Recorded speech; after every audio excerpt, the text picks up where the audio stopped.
Hi everyone, welcome back to Banusamy kitchen. நாம இன்னைக்கு மாங்காய் சீசன் போறதுக்குள்ள ஒரு சூப்பரான மாங்காய் ஊறுகாய் இல்ல மாங்காய் பச்சடி எப்படி செய்யலாம் தாங்க பார்க்க போறோம். நான் ஊறுகாய் மாங்காய் எடுத்திருக்கேங்க. இது தோத்தாப்புரி கிடையாது. மாவடுக்கெல்லாம் எடுப்போம் பாத்தீங்களா, அந்த மாங்காய் தான். சின்ன சின்னதா 4 எடுத்திருக்கேன். பெருசா இருந்தா நீங்க 2 எடுத்துக்கோங்க, மீடியம் சைஸ்ல. இதை தோலோட தாங்க சேர்க்க போறோம். ஜஸ்ட் மேல இருக்கிற அந்த காம்பை நீக்கிட்டு சின்ன சின்னதா கட் பண்ணிக்கோங்க. நான் கட் பண்ண பிறகு உங்களுக்கு எவ்வளவு கிராம்ஸ் வரும்ன்றது கூட நான் சொல்றேன். அதுக்கு ஏத்த மாதிரி நீங்க வாங்கி செய்யலாம். இந்த மாதிரி சின்ன சின்னதாக கட் பண்ணிட்டு இது எல்லாத்தையும் ஒரு பக்கம் வச்சிருங்க. இந்த கொட்டையை தூர போட்டுருங்க. கொட்டையே சேர்க்கக்கூடாது. புதுசாக குக் பண்ணுறவங்களுக்கு நான் சொல்கிறேன். டோட்டலாக பார்த்தீங்கன்னா எனக்கு 350 கிராம் அளவுக்கு மாங்காய் கட் பண்ணது கிடைச்சது. இது கட் பண்ணதுக்கப்புறம் அந்த மெஷர்மெண்ட்டு. இப்போ ஒரு மிக்ஸி ஜார் எடுத்துக்கோங்க. இதில் 4லேருந்து 5 பல் அளவுக்கு பூண்டு நம்ம எடுத்து வச்சிருந்த மாங்காயை இதில் சேர்த்துக்கோங்க. நீங்கள் இது அம்மியில் அரைச்சி கூட செய்யலாங்க.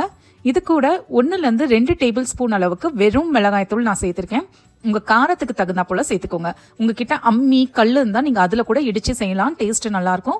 கொஞ்சமா மஞ்சத்தூள், 1 டேபிள் ஸ்பூன் அளவுக்கு உப்பு மிளகாத்தூள் உங்க காரத்துக்கு தகுந்தா போல நீங்க சேர்த்துக்கலாம். இதை கொரப்பா அரைச்சுதாங்க எடுத்துட்டு வரணும். 1-2 இருக்கணும். அந்த அளவுக்கு தான் அரைக்கணும். மைய அரைக்க கூடாது. பல்ஸ் மோட்ல போட்டு நீங்க அரைச்சிங்கன்னா இந்த மாதிரி இருக்கும். பல்ஸ் மோட்லயே அரைங்க. அப்படி இல்ல உங்ககிட்ட அம்மி இருக்கு கல் இருக்குன்னா கல்லுல இடிச்சுக்கோங்க. இந்த மாதிரி 1-2 அரைச்சி ஒரு பக்கமா வச்சுக்கோங்க. தண்ணி எதுவும் சேர்க்க கூடாதுங்க.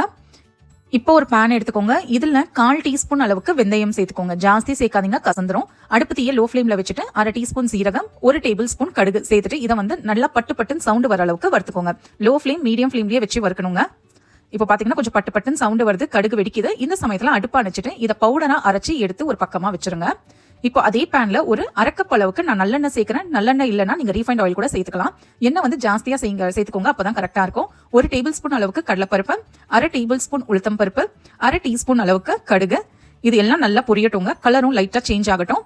இது எல்லாம் நல்லா பொரிஞ்சதுக்கு அப்புறம் இதுல நாம அடுத்த காஞ்ச மிளகாய்களை சேர்த்துக்கலாம். உங்களுக்கு காரத்துக்கு தகுந்த போல 4லேருந்து 5 சேர்த்துக்கோங்க. கொஞ்சம் கருவேப்பிலை, நம்ம அரைச்சு வச்சிருந்த மாங்காய் விழுதை இதுல சேர்த்துக்கோங்க. இந்த சமயத்துல நீங்க 4லேருந்து 5 பூண்டு தட்டி கூட அந்த எண்ணெயில சேர்க்கலாங்க. டேஸ்ட் நல்லா இருக்கும். இது கூட 1/4 டீஸ்பூன் அளவுக்கு பெருங்காயத்தூள் சேர்த்துக்கோங்க. சேர்க்கணும்னா சேர்க்கலாம், இல்லைன்னா நீங்க அவாய்ட் பண்ணிக்கோங்க. இதை நம்ம 1 நிமிஷம் மட்டும் அந்த எண்ணெயில பிரட்டி விட்டுக்கோங்க. ஜாஸ்தி இதை குக் பண்ணணும்னு அவசியம் இல்லைங்க. ஜஸ்ட் அந்த எண்ணெயில 1 நிமிஷம் வாட்டினீங்கனாலே போதும். ரொம்ப இதை குக் பண்ணணும்லாம் அவசியம் இல்லை. எண்ணெய் அதுக்கப்புறம் காரம் இது எல்லாத்தையும் உங்க தகுந்தா போல சேர்த்துக்கோங்க. நம்ம அரைச்சு வச்சிருந்த கடுகு பொடியும் இதுல சேர்த்துட்டு மறுபடியும் 1 நிமிஷம் மட்டும் இதை லைட்டா கிளறி விட்டுருங்க. ரொம்ப கிளறாதீங்க. நம்ம குக்லாம் பண்ணணும்னு அவசியம் இல்லை. ஜஸ்ட் அந்த எண்ணெயில கலந்து விட்டீங்கனாலே போதும். பாருங்க, இந்த அளவுக்கு 1 நிமிஷம் கலந்து விட்டதுக்கு அப்புறம் அடுப்பை அணைச்சிருங்க. இதுக்கு மேல நீங்க கிளறிட்டே எல்லாம் இருக்கக்கூடாது.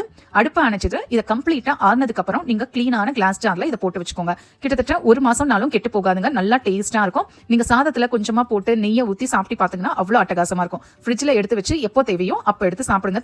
சூப்பரா இருக்கும். நான் கொஞ்சம் சாதத்துல இதை பிசைஞ்சு சாப்பிடுறேன். அவ்வளவு அட்டகாசமா இருந்தது. ட்ரை பண்ணி பார்த்துட்டு